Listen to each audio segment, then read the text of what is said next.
So Eomma taught me to cook kimcheejjigae with spam. It's a fusion dish out of necessity.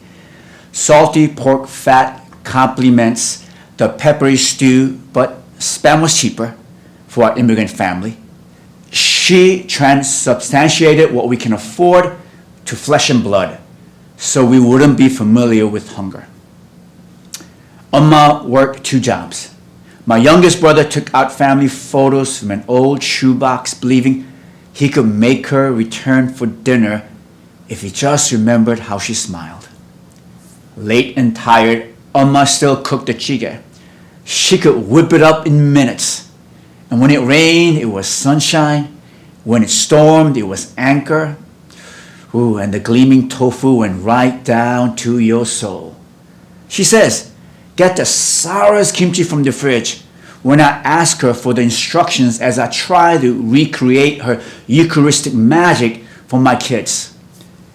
Bitter the better, she says. Then soak them in holy water, because all water is holy.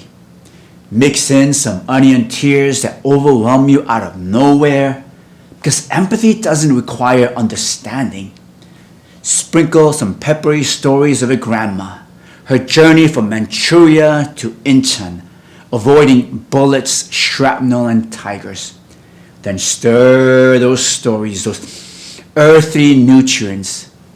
But my dish never came out the way I remembered it. Can you give me exact fractions, I ask?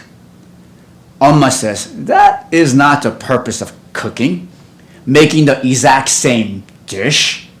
Would you have Van Gogh paint the same scene in the exact same way? Well, I did not know you liked Van Gogh, I say. If only he ate better, she says. Listen, son, when it simmers, the water begins to cheer. The amount of kimchi is the weight in your heart. And the amount of gochujang, when the water is red as deep sunset, it's enough. You don't measure cooking. You listen. Listen to all the sacrifices of the ingredients. Listen to all your ancestors who survived one shared meal at a time.